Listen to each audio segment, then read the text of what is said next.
Hello, foxes. Nice solo in our lovely crypto markets. Hope everybody's doing good. I'm doing pretty good. I saw the Smashing Pumpkins last night. It was fucking sweet. Great show. They're not one of those bands that like feels washed up, even though they're older. They felt very vibrant and really put on a good show. Good stuff. Although crowds in the U.S. are so boring, nobody really like sings along to stuff. I feel like something about our culture has kind of sucked all the joy out of like public existence. I don't know if people are afraid of just losing their shit and having fun because everything can get recorded these days. But I don't know. This doesn't happen in like other parts of the world. But I digress. Anyway, yeah, it's one of those days in crypto that we'll probably remember for quite a while. Yet another one of those days. We've had a big centralized exchange meltdown, and one that was especially unexpected, I think, just given how big FTX is or was, and of course its founders' prominence in the space.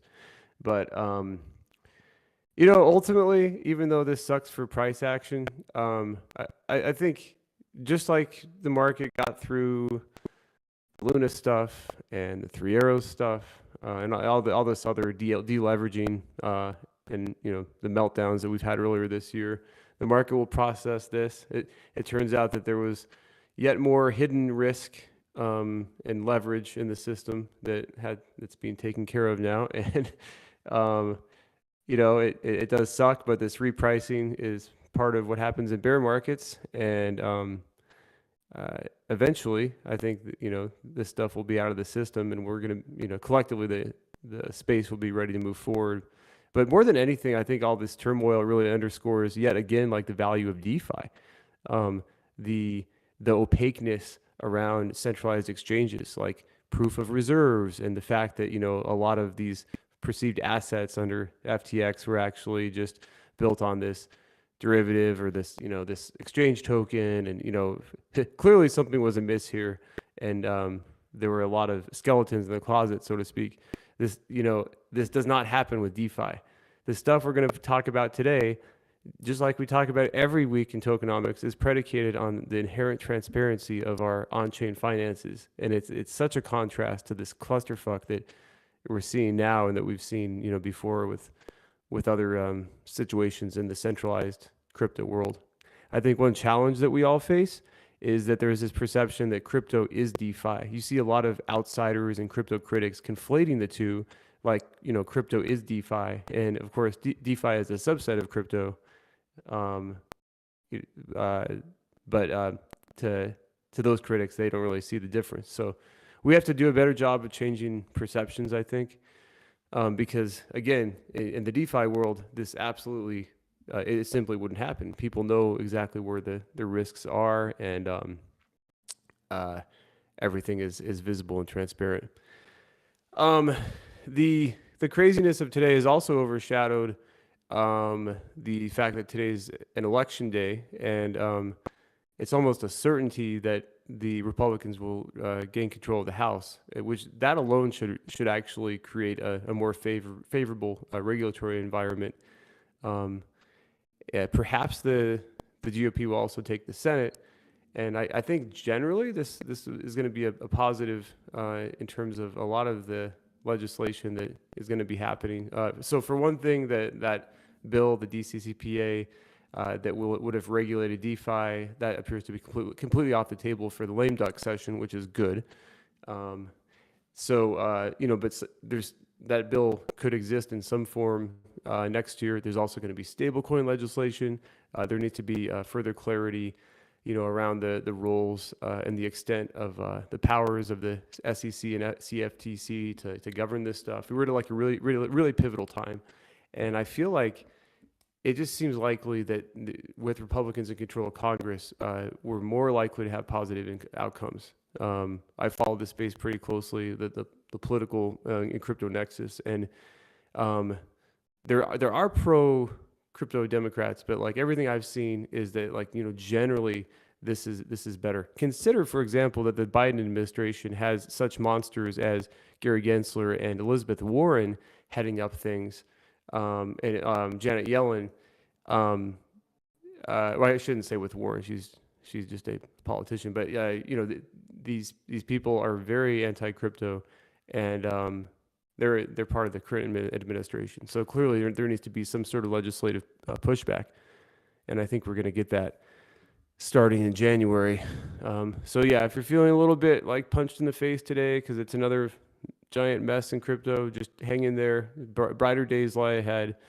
Don't be distracted by the centralized chaos, because remember, that's not an indictment of what we're building. It's in fact like it really underscores why we're building this stuff. So speaking of transparent on-chain finances, let's talk about the runway, because we've just had a meaningful update on that. This relates to the fact that per the proposal that was just posted on Metaforo, FoxChain, or what will soon be renamed something else, will not be requesting any USDC from the DAO. Previously, FoxChain was getting an average of 50K a month from the DAO. So this marks a big change in terms of that work stream and that project and its impact on the DAO's finances. Also, as a reminder, KeepKey, as of this month, is no longer getting money from the DAO. So these have just those two factors alone have made a major change in our runway. So let's turn our attention there. Let me grab the link and post it in the chat.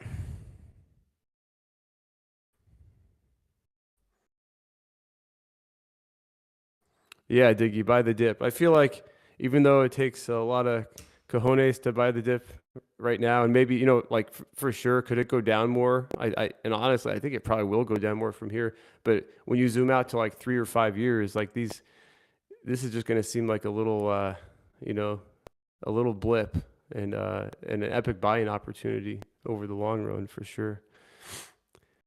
Let me grab this other link as well.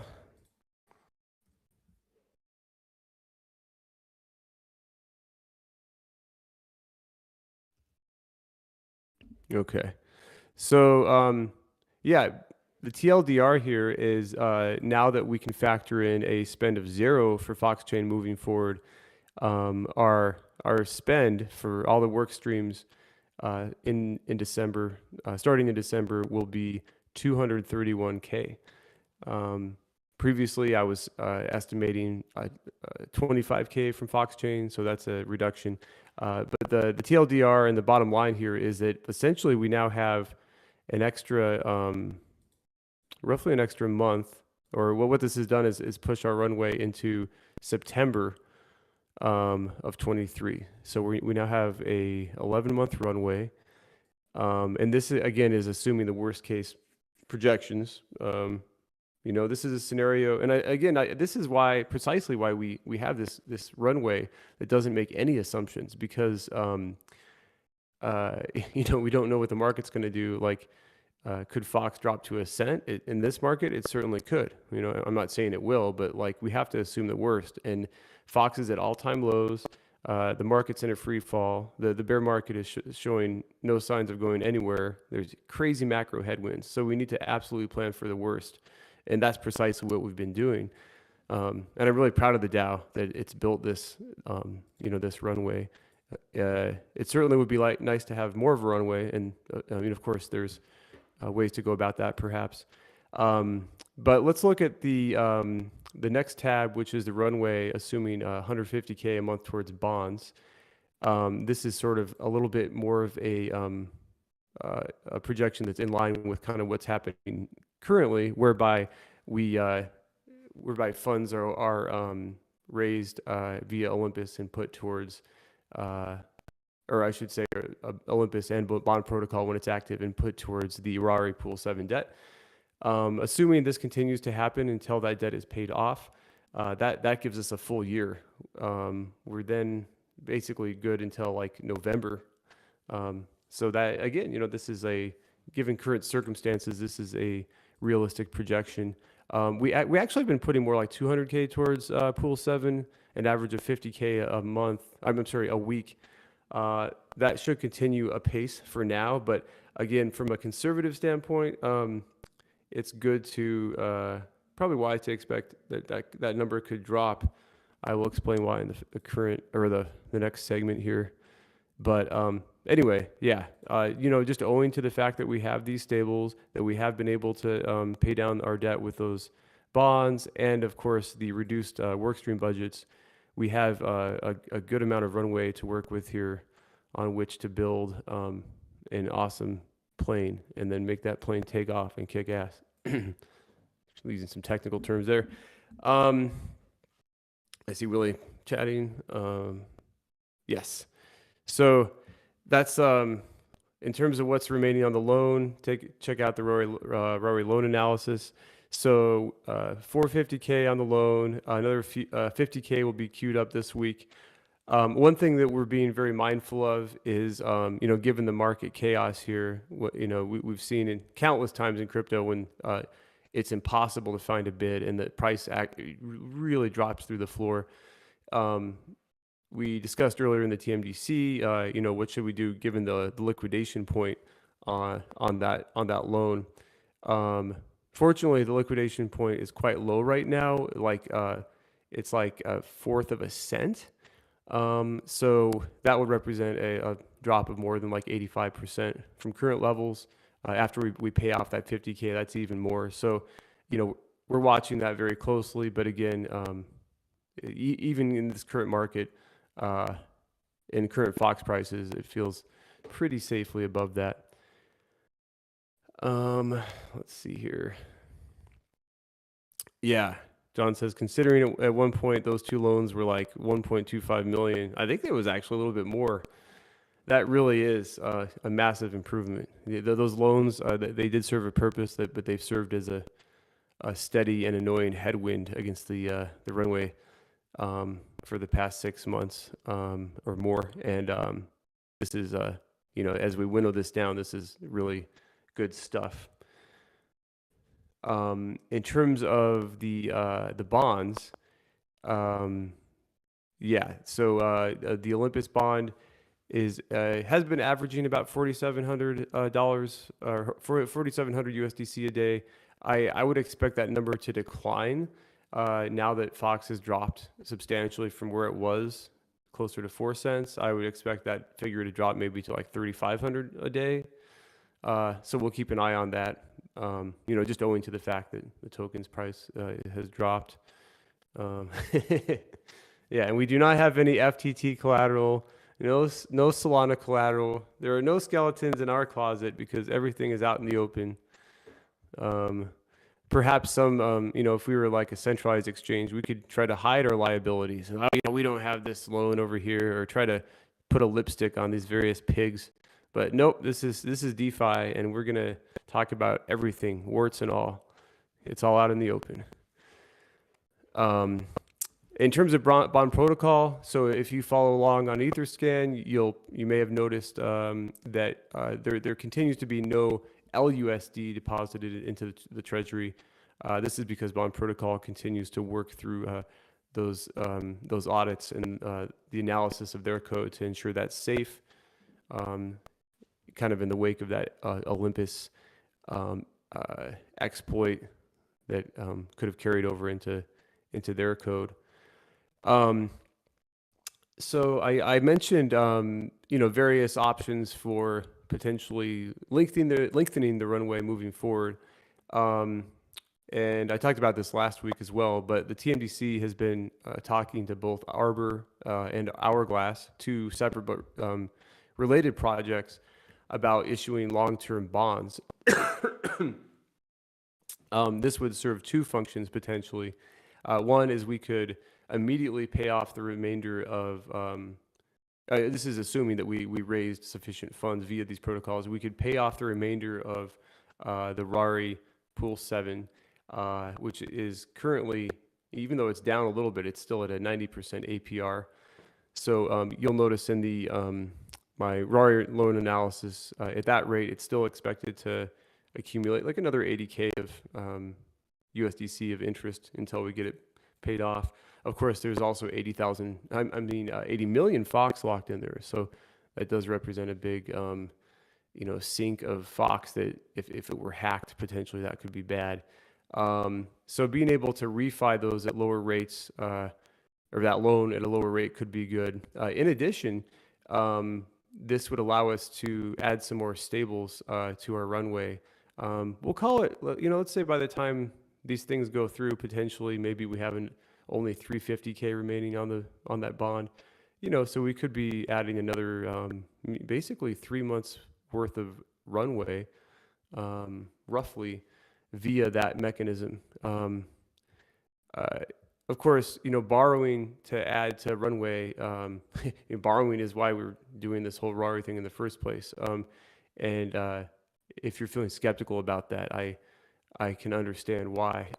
There are some important differences, though, with Arbor and Hourglass. Namely, there are no liquidation points in that case.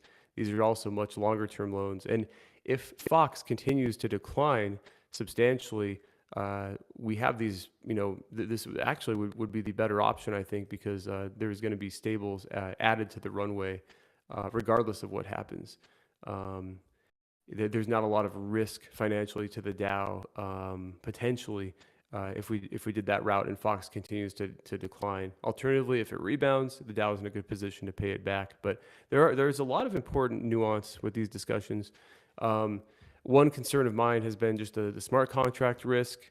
Ocean was kind enough to analyze one of these already, and we'll be looking at another one from a smart contract security perspective. We are splitting the risk potentially if we move forward on these between the two of these protocols. So that's another way to manage risk. And even then, even with over collateralizing these loans, the amount of Fox across the two protocols would be less than what we have in RARI.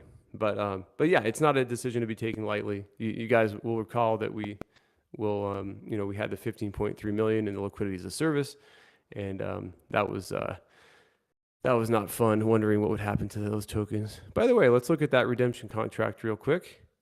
Here, I'll post that in the chat. If you guys are ever wondering, hey, what's the status on all that Fox in the FEI liquidity as a service thing, or in their treasury as it gets distributed.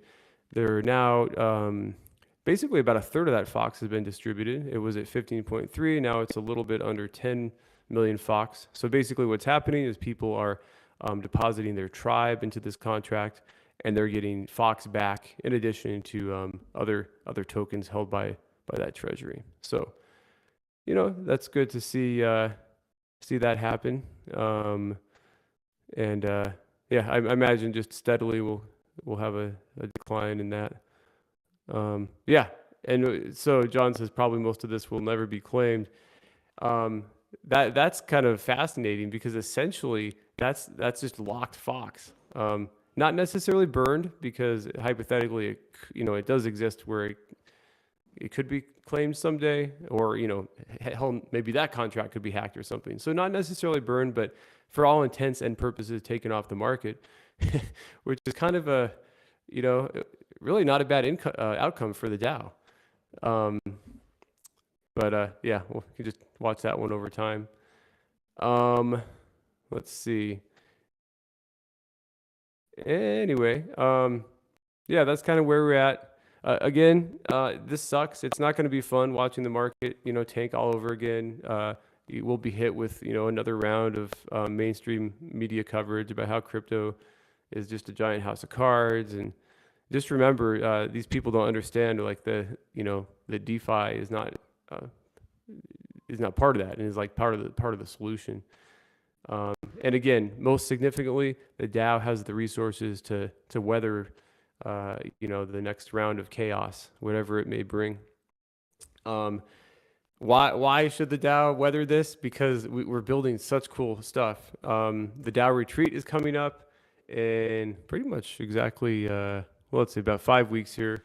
That's going to be so fun to strategize and figure out how to move forward on various fronts here, how to find the right product market fit, how to expand on our current strengths, maybe address shortcomings. It's going to be Really good time. And yes, DeFi Cafe. I'll be the little spoon. It looks like we'll just room together.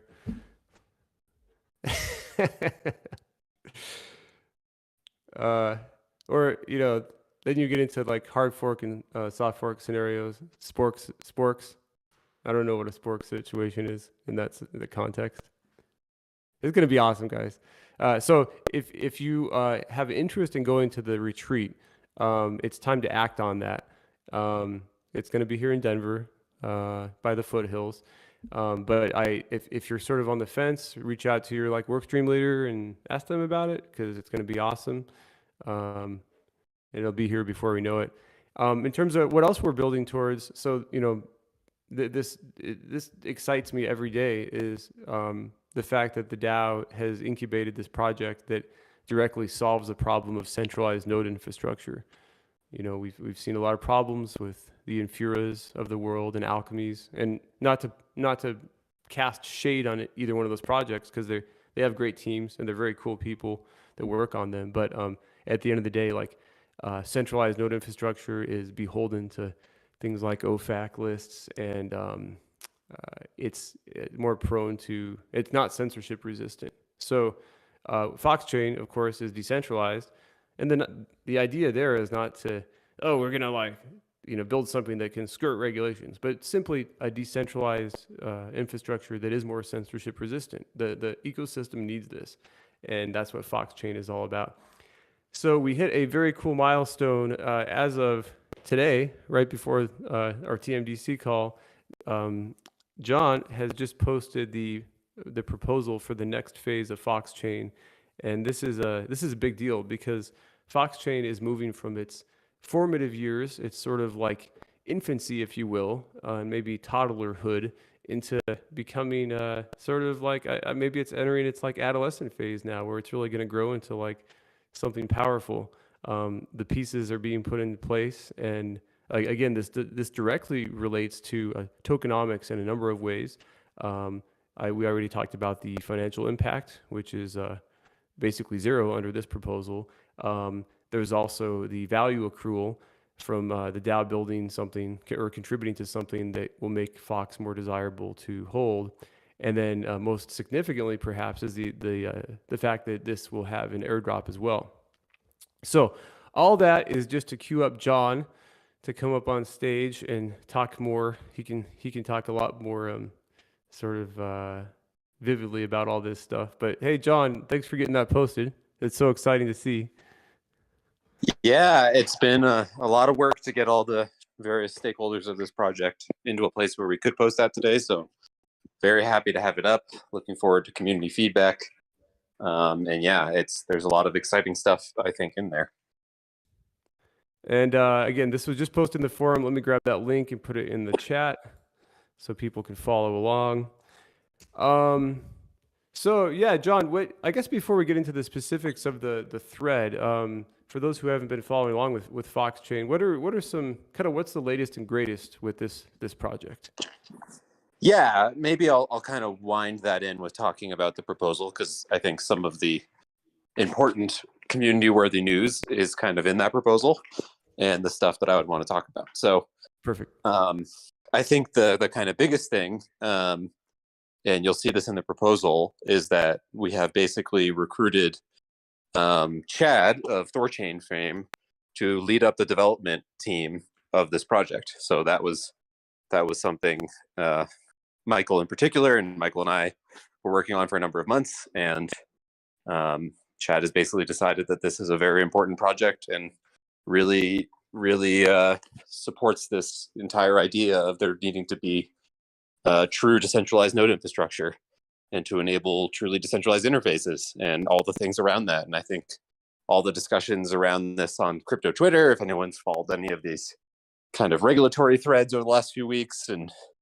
even the the blow up of everything today, just constantly reinforces, at least to me, and I assume to others, how important something like this is for the ecosystem, and that this is a really important thing that the DAO can help basically incubate and build and use for itself, but also offer to others. So that's all really cool, and it's really exciting to have Chad leading on the project. And the cool news is that even ahead of this governance proposal, we're kind of optimistically, there may be changes, based on community discussion, but we're optimistically already working on the blockchain. So Chad's already dived pretty deep into development, and we're basically getting a head start there. So I'm sure there'll be much more updates of that, especially once the proposal is done. But that's kind of the, I think, biggest, most important news, is that we have a very experienced and well-known Cosmos SDK developer leading this charge for us. And somebody who, just to interrupt, somebody who not only understands this type of architecture and this design space, but he is so values and ethos aligned with what the DAO is trying to do. He's in this for the values, which is also great to see, that passion and that enthusiasm. Absolutely, yeah. I think it's really his philosophy that helped bring this together, or helped bring him to this project, or his alignment with our philosophy as a DAO and members of the DAO. So that's really great to see. We also have the benefit here. The other kind of, there's a couple pieces of news. I think another piece of news is the proposed new name.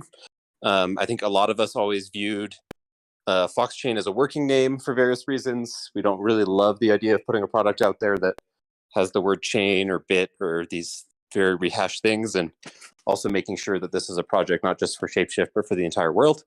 And so there is a new proposed name for the chain in the proposal, although it's certainly open for discussion. Right now, that proposed name is Archeo, which harkens to kind of both the archaeological and archival nature of what this chain will be doing. It also allows for imagery of the decentralized node infrastructure arc here to save us all, or at least to every blockchain. Regardless, that's kind of the proposed name. Curious to hear community feedback on that. We considered a lot of things. And the other kind of point you already mentioned, but I'll hammer home, is that fortunately we are able, both because Chad is really in this for philosophical alignment, we do need some budget to bring this to fruition and hopefully through the development cycles, but we are basically able to do that with no further USDC from the DAO at this point. And that is largely due to phase one of the Foxchain proposal not using all of its funds. So some of those can roll over, and the Fox Foundation, in its mission to decentralize ShapeShift, seeing this as a key component and also offering some support.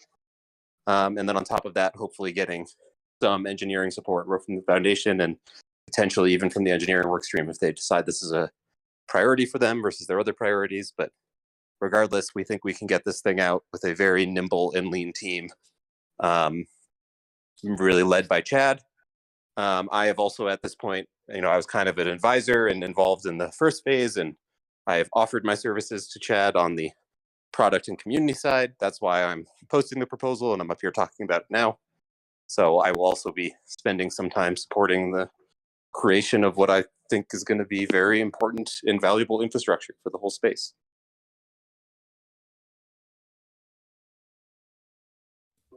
This is awesome to see. Can you speak a little bit, John, to the fact that Archeo will sort of become its own DAO or new community? How do you guys see that playing out? Because this is it will be a kind of a discrete project, of course, started and incubated by ShapeShift initially, but it's going to have its own token, its own tokenomics, and really its own community. Do you kind of see that just sort of developing organically over the coming months as people self-select to join a project with these types of goals and ideals?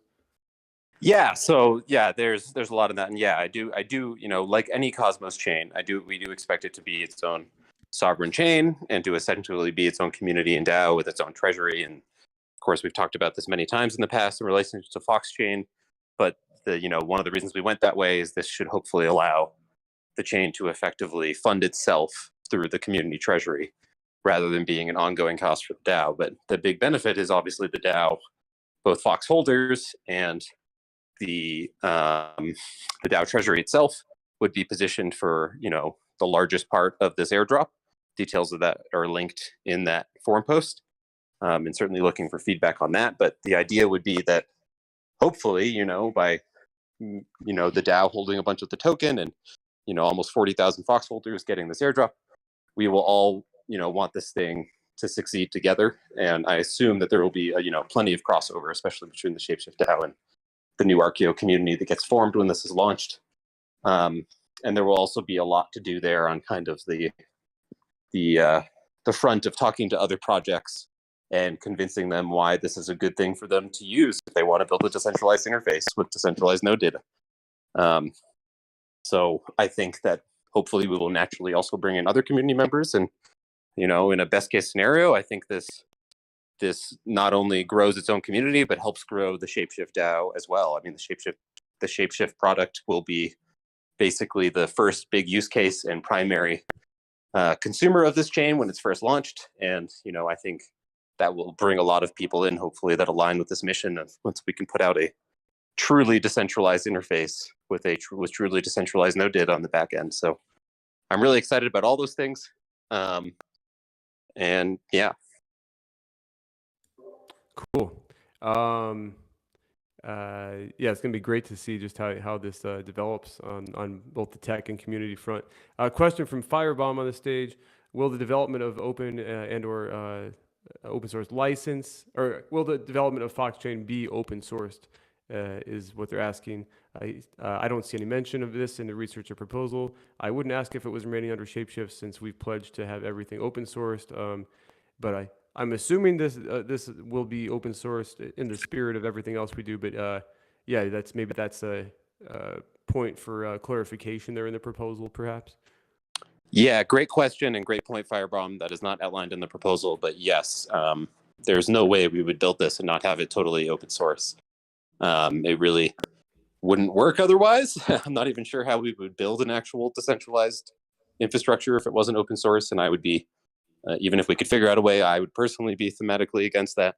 So that is absolutely the plan, and feel free to mention that in the comments of the proposal, or if you don't, I'll make sure to update an ideation to mention that the whole idea is, yes, creating an open source piece of software here for the world. Yeah, and to Willie's point, we may not open the development. It may be a private repo, at least before the chain is launched, but certainly once it's ready to go to press, that will all be open source code, and I wouldn't expect anyone to trust or use it otherwise. Can you speak a little bit, John, to the airdrop component of all this?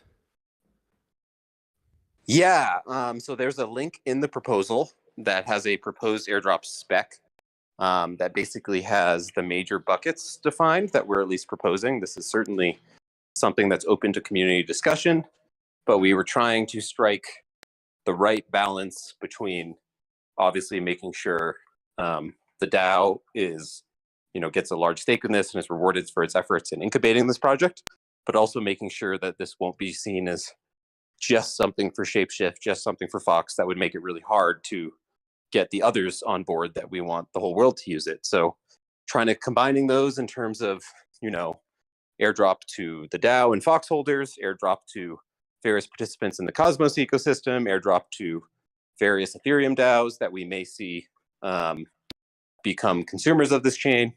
Those are all things that are being considered. Again, none of this is by any means final and all open for community discussion.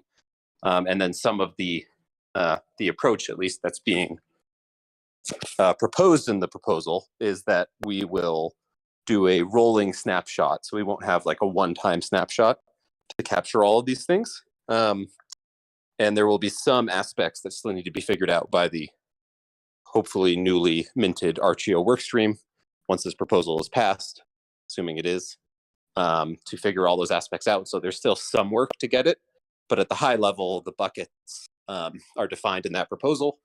And effectively, it's like, Willie probably helped me with that and knows more offhand, but I think it's like 30% of the total supply at Genesis. Obviously, this will be a slightly inflationary token at the beginning for rewarding the staking and delegators on the new Cosmos chain.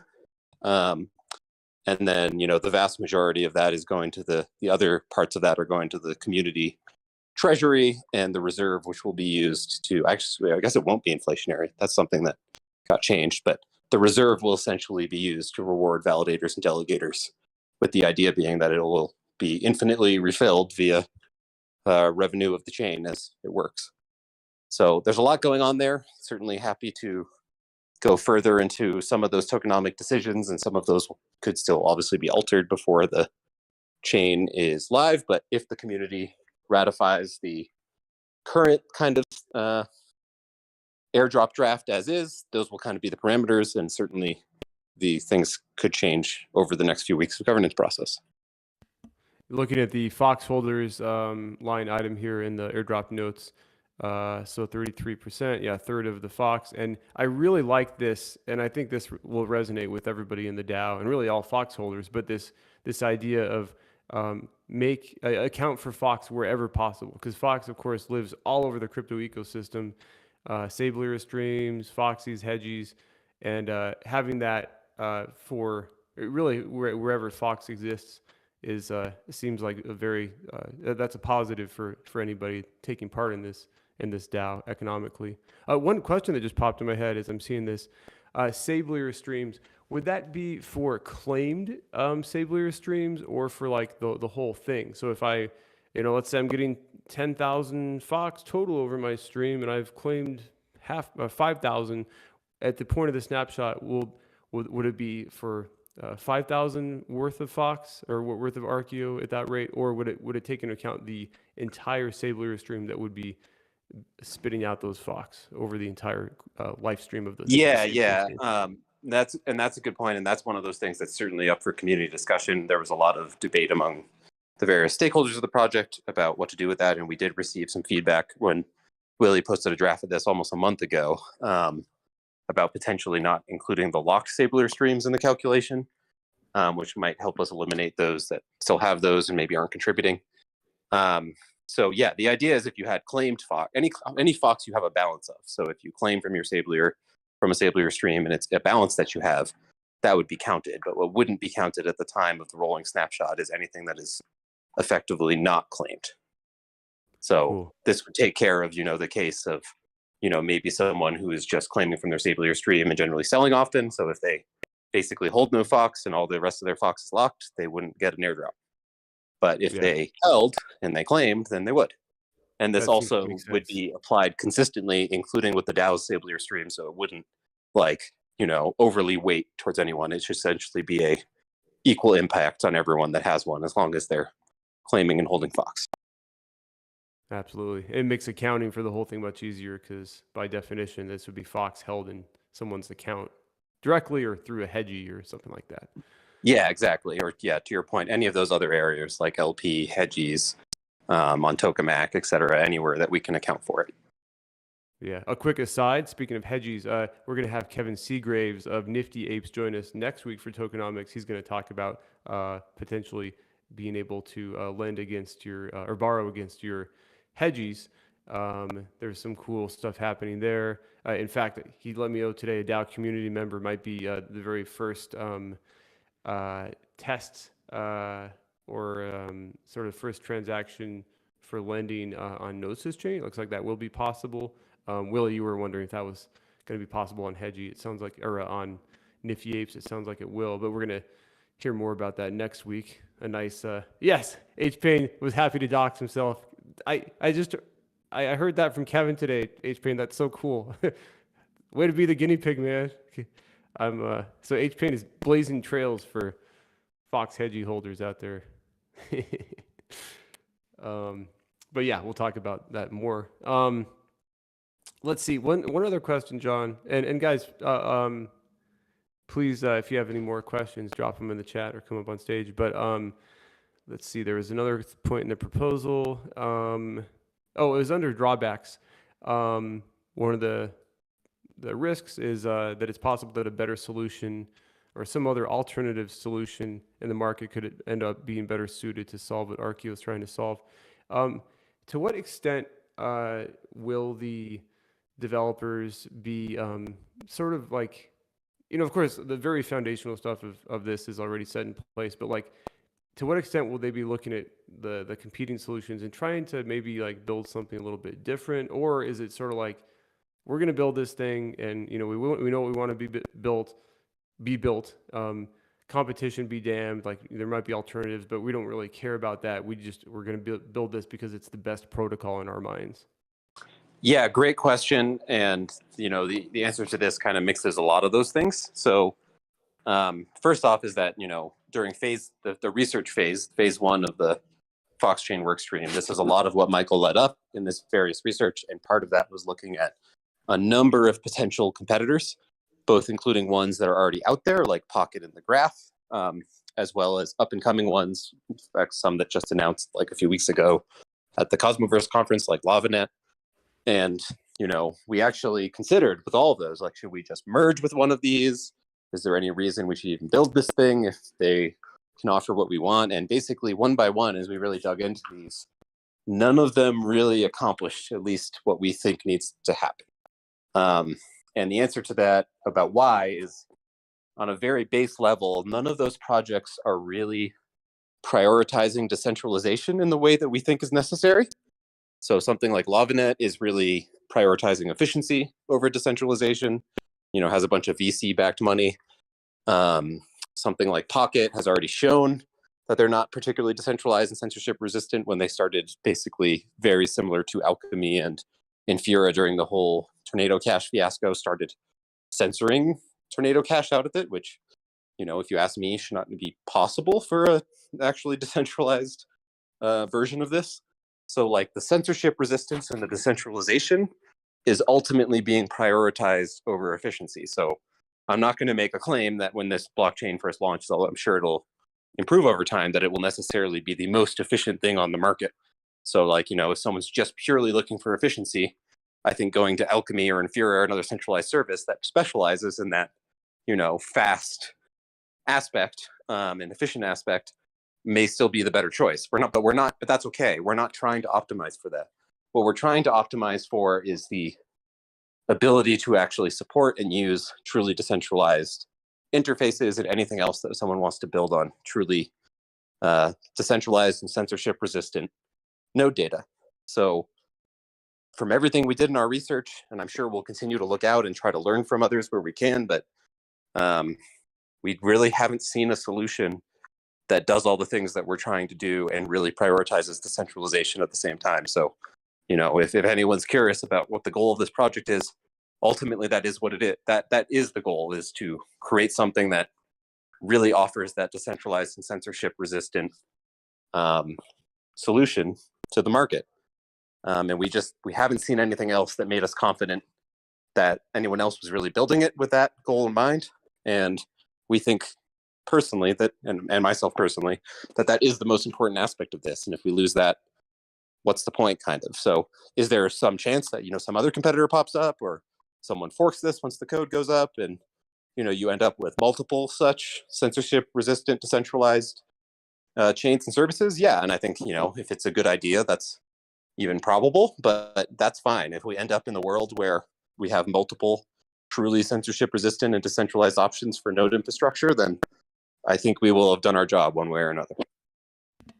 Awesome response, John. That's great to hear regarding like kind of the competing projects too. And it's sort of like if the DAO is not building, or this project is not building towards maximal decentralization, then really what is the point? Because there's already more centralized alternatives, and these things invariably do involve trade-offs. A good example would be, just during the last bull market, you could have much cheaper transactions in DeFi by using, something like Binance Smart Chain.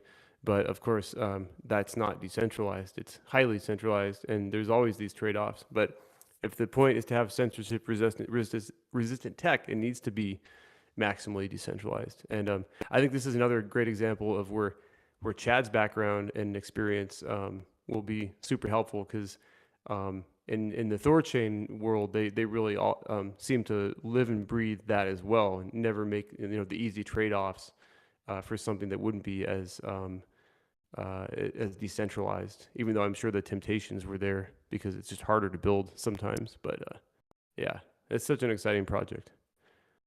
Yeah, totally agreed with all that. And yeah, I think we have the right goal in mind, and certainly the one that is certainly necessary for at least the ShapeShift interface and DAO to fully decentralize itself. So I think that's why we're getting some support from the Fox Foundation. That's their own decision based on their own goals, but one of their main goals, as I understand it, is to really support and push forward that decentralization of ShapeShift as a whole. So I'm hopeful that this will be a fundamental and critical piece of infrastructure to that goal. And it's been really great to have all these various stakeholders, from Foundation to the engineering work stream to Coinbase Cloud, who's still involved with this and been helping the whole time. And yeah, just excited to help make this a reality. Yeah, I'm also excited to see, kind of the word start to get out about this now that it's sort of more ready for public consumption. Not that it was like in stealth mode before, but it was in the fundamental building stages, or those early years, so to speak. Now it's ready to graduate and become more of a thing. I think more people will join the ShapeShift community. Kind of getting to your earlier point about people will come to ShapeShift as well because of this. It's just such a cool differentiator. And again, like I'm so proud of ShapeShift. It's like the ethos thing. It's like throughout its history, ShapeShift has been very uncompromising about this, with the exception of KYC, which we were sort of forced to do. But like, that's kind of why we exist. And this just fits that. So yeah, this is so cool. I think I'll get an Archeo tramp stamp. I'm so stoked about this. Well, we need a brand first. But assuming that this name passes the muster of the community, and we'll see how that discussion ensues, then certainly we might be asking for some help from the community to help develop that brand. So I think we will have something cool there sooner rather than later. And yeah, definitely excited for those aspects.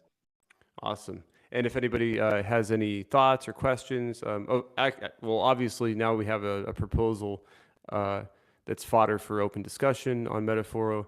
Separate from that, I guess there's always the FoxChain public channel that contribute, or that DAO community members can jump in and lend some insight or questions. Yep, absolutely. So yeah, if you have any questions or comments, certainly weigh in on the Metaforo, or you can hit me or others up on the Discord, or jump in the FoxChain public. That may probably be renamed Archeo if we pass this as a community, but things like that, certainly happy. Or if you want to get involved in some way, feel free to reach out, and we'll be looking at all those options as we get closer to actually launching this thing. And I'm pretty excited about that. Without setting, any wrong expectations about what those timelines might look like, I will say that Chad has been moving quite quickly on this, and also pulling in others to help. So I am optimistic this thing can potentially launch much sooner than maybe any of us originally expected. But that's all I'll say for now. Wonderful. Well, thank you for the overview, John. I'm also very excited to hear that you're going to continue to be involved in the project as well. And yeah, looking forward to seeing this thing grow. Yeah, thanks, Kent. And again, there's, this will probably be in governance for at least a few weeks, so feel free to weigh in on the forum. I'll join the governance calls the next few weeks, make sure I'm there to talk about that, and go from there. But thanks, everybody. All right, thanks, John. And yeah, that's going to wrap it up for today's chat, unless anybody has anything remaining. Gray Machine says they're going to change your name to John Archeo. John is Archeo. Yeah. So we'll see what the next week brings us in crypto. Again, pay attention to the elections tonight. I think it's likely to have a bearing on what happens in crypto. I think the polls are closed on the East Coast now. We'll see how things shake out. Politics is such a mess, but again, I think with respect to crypto legislation, we could be headed for at least some positive clarifications and developments in the next year. But yeah, guys, thanks as always for hanging out, and we'll be back next week with more. Have an awesome one. See ya.